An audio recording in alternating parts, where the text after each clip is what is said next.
I don't normally have titles for my sermons, but today I thought I would give this one a title, and I'm going to call this one Kangaroos and Butterflies. So I hope it's a little deeper than kangaroos and butterflies, but that's where we're going to start.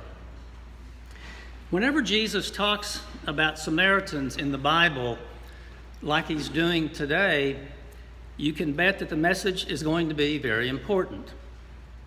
The Samaritans of Jesus' time were considered half-breeds, sort of dispensable people without much value, not fully Jewish, and having intermarried with the Assyrians way back in the 800 BC time frame, the Samaritans were never really seen as Jewish like Jesus was. And so the disciples, all of whom were Jewish, were not really ready to look at them in a different way. Jesus had asked his disciples to take his message to these outsiders, and they tried to, but he knew, I believe, Jesus did, that they were not likely to receive this message. So James and John wanted to destroy them. They wanted to ask Jesus permission to bring hellfire down upon them. But vengeance and violence are never part of Jesus' message, then or now, either one. So Jesus rebukes James and John for wanting to command fire to consume them. Even embracing suffering for the sake of another, Jesus does not want them to bring down fire on those who don't listen to Jesus' message. The heart of Jesus' message is the single-mindedness of purpose that is prompted by God's profound love for all of humanity in all the world. This runs counter to what James and John wanted to do with the Samaritans in this lesson for today. This emphasis is highlighted in these passages by the rejection that Jesus shows for violence against anyone. Violence is contrary to Jesus' very identity and mission, and he wants his disciples to know that as well. Jesus then turned toward the cross to show his own sacrificial love for all of us in all the world. There are people in our world, and perhaps there are even parts of ourselves, that believe we don't need or want such sacrificial love, and certainly that we haven't earned it. So the church has always been called to be a healing agent for those who are hurting from specific events, or for those like the Samaritans who have suffered the result of decades or centuries or millennia of oppression, objectivization, or marginalization. So Jesus' message is that all of those people need and deserve healing as well. For centuries, the Samaritans that Jesus encounters had been marginalized by the Jewish people, and it's no wonder that those people were reluctant to hear Jesus' claim to be the Messiah. And least surprise of all is that Jesus rebuked James and John for their desire to punish the Samaritans for their views. Bishop Michael Curry, who is the presiding bishop of our Episcopal Church, noted last week that June is Pride Month. Bishop Curry wanted to acknowledge the contributions to the Episcopal Church of those who are celebrating their otherness in the LGBT community.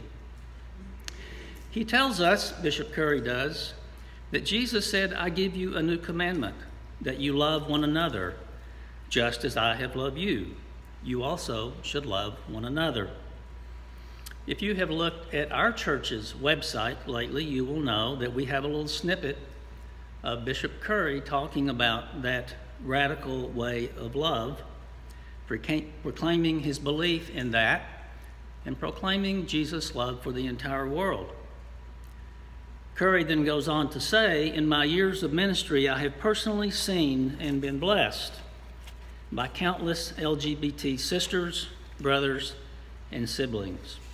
Together with many others, he tells these people you are faithful followers of Jesus of Nazareth and his way of love. Those of you who have heard me preach often know that I like to tell personal stories of those whom I encounter because they often seem to me to be the best way to sort of encapsulate what is a theological message and make it relevant in our time. Jesus' most important teachings came in the form of stories called parables, and we get some profound lessons from those parables and some real simple truths about how God wants us to live. So I'm going to tell you a personal parable today. I used to read to my daughter, Darcy, when she was 3 years old, from a little book called Mammal Species of the World. Here's where the kangaroo comes in. From that little book, she and I learned together a lot of things that neither of us had known before that. One of those things was that kangaroos and all marsupials have a very short gestation period, so that in the mother's womb, the baby spends really only about 4 or 5 weeks before being born. And this little blind, furless, still miniature newborn is only the size of a jelly bean, and then crawls across the mother's skin now to reach the pouch. But kangaroos didn't always have pouches. This little baby will not reemerge from the pouch for several months, during which time it develops fully and becomes capable of living outside of the pouch. It only returns to the pouch to sleep. Marsupials did not always have pouches, but they developed them over the course of time in about 150 million years, going from pouchless animals to animals with pouches. It seems that having an early birth was a danger to the infant, but it was good for the mother because it kept her from having to bear the marsupials and hold them in her womb all the way through a terrible winter. So apparently, this is something that God did to protect the baby as well as to protect the mother. By this time in Darcy's life, my wife and I had been taking her to Sunday school, and she had learned about the fact that God is the maker of all creatures. I asked her if she had any idea why God made kangaroos to have pouches. She told me she thought maybe God just wanted the baby kangaroo to feel warm and safe. Funny, isn't it, how simple things can come from children's mouths. Fast forward through all the rest of Darcy's life up until 2 years ago. She was always a wonderful little girl, kind, patient, caring, loving, and funny. She went with me from the time she was 11 on all of my mission trips, outreach mission trips to New Orleans. And she did all the things that dads and kids do together. Everyone loved her. When we went to New Orleans, they all thought she was lovely and she enjoyed the company of all of them. When she was in 9th and 10th grade, and I took her to school before she ever got a car, we would ride together and we'd sing together in the car on the way to school. She loved Jackson Browne and Simon and Garfunkel, as did I.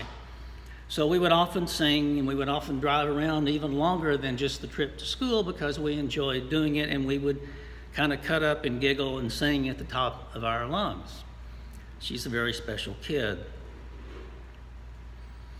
After she had been off at college for 3 years, and this was 2 years ago this month, she called me one night. I was about to enter the parish house at Grace Church on Broadway in Manhattan, where I was invited to a celebration of the mission work that we had done there. It was during that phone call that Darcy first told me that she was a female. You see, neither I nor her mother had known that before, and she had only discovered it after she had gone to college that she was really a female. I couldn't believe my ears. How could this be? We believed that she had been born a male and had given her a different name, a male name. I and everyone around her had always known her as a male. I was so taken aback that I did not want to go to the meeting, but I had promised I would go, so I went. And as I walked into the room, a group of probably 50 or so people had already gathered there. Of course, they all knew her by the name we had given her at birth, not Darcy.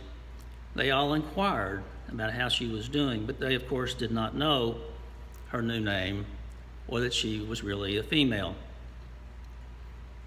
Choking back tears, I did not tell them that she now wished to be called Darcy. I held myself together long enough until the end of the gathering at church. I got out on the busy street and I burst into tears right out on Broadway. I cried often over the next several months to come, feeling that a part of me had died. When I was finally able to get over what I saw as my own loss, I was only then able to be proud of her.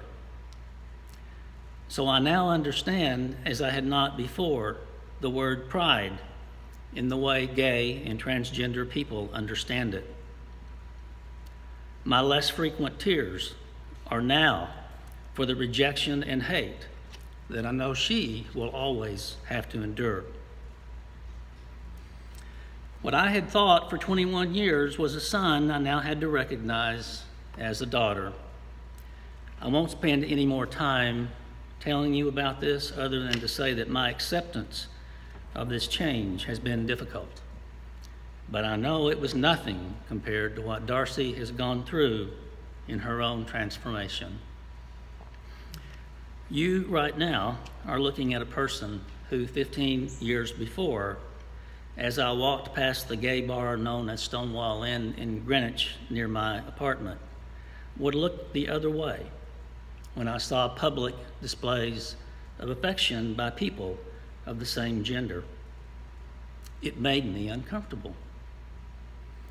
Over the next few years of studying the Bible and praying and going to seminary and encountering a quite different world from that which I had grown up in Texas for the first 53 years of my life, I came to know and love many lovely people who are devoted, loving people, many of them devoted, loving couples, and yes, also gay. I finally realized that God loved each of them just as much as God loves me. I had never, prior to 2 years ago, contemplated whether God loved transgender people. In my mind, the phenomenon of such people didn't even exist until it came into my life. Back then, it was way beyond my imagination that I could think of what I thought was my son was really a daughter. Now I have a daughter, but I've always had a daughter. Funny how God's love for everyone forced me to look at my own ways of thinking. My education about transgender people is ongoing, continuous, and I think I will probably never fully learn. What they are forced to endure is, and much too much for too long in the future, will be unthinkable. I know that no one would voluntarily choose that life of torment, pain, stares, heartache, and being the victim of injustice. That's just the point. Darcy did not choose it. This is who she is. God existed way before time and created this world out of nothingness. Time really has no beginning and no end, and none of us really knows the end of God's story or our own story. I think, as my little Darcy said, maybe God just wants all of us to feel warm and safe in the meantime.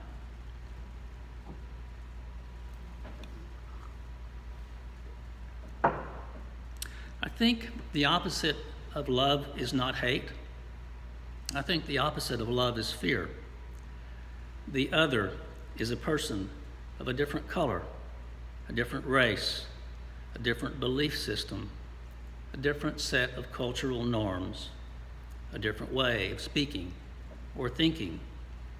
Walls of fear surround us all, and in our lives in this world, we often learn how to fear the other. Jesus said over and over, "Your faith has made you well." Faith destroys fear. Faith is the believing that God created every human in God's own image. That knowledge and that reality is what will make us well. My favorite movie of all time is To Kill a Mockingbird. It was made back in the 60s, and it was about a family in the 30s in the South with Gregory Peck playing a country lawyer who was appointed to defend a black man wrongfully convicted of an assault on a white woman. The highlight for me is when he tells his daughter, "Scout, you'll get along a lot better with all kinds of folks if you only understand this. You never really understand a person until you consider things from his point of view, until you climb into his skin and walk around in it." I try my best every day to walk in Darcy's skin.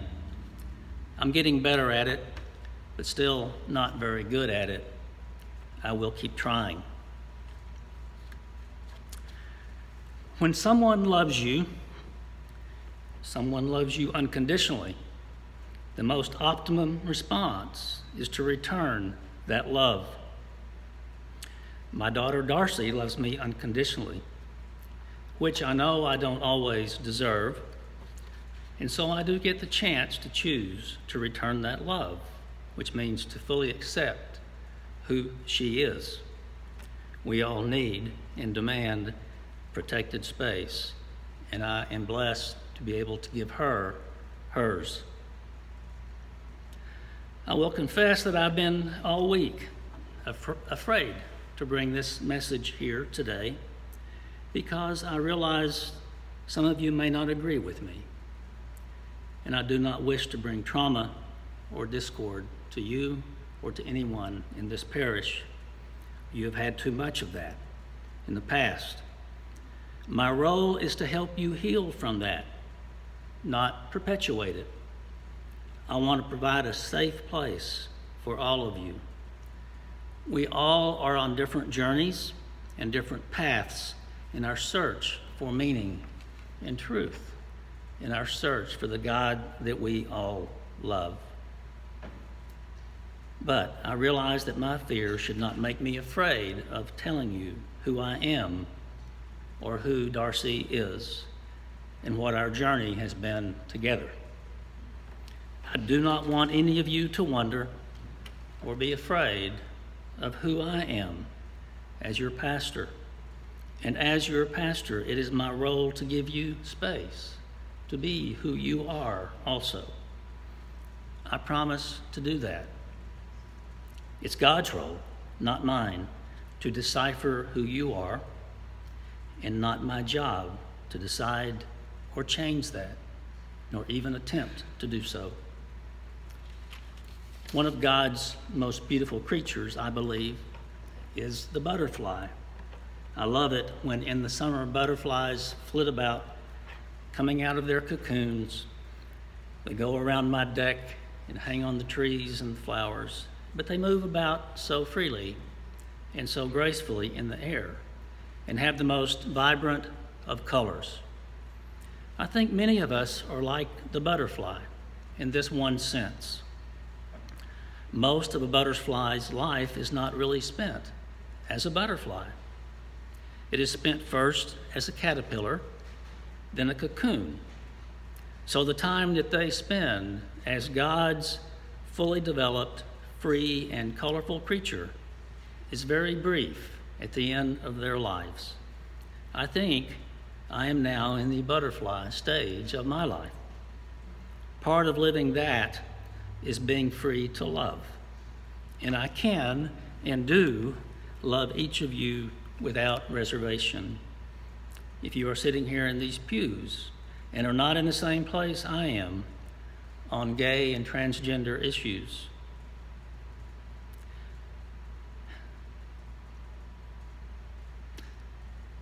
that makes no difference to me.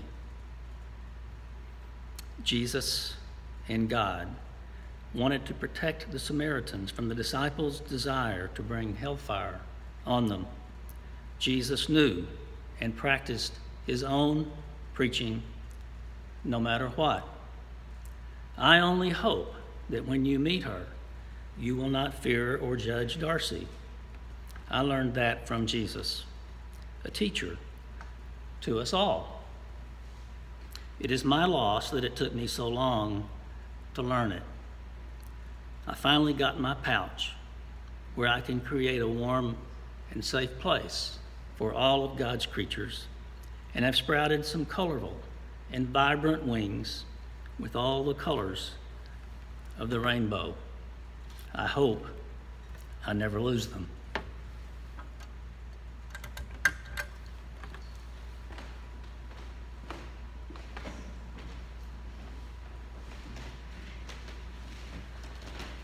Let us stand and affirm our faith in the words of the Nicene Creed.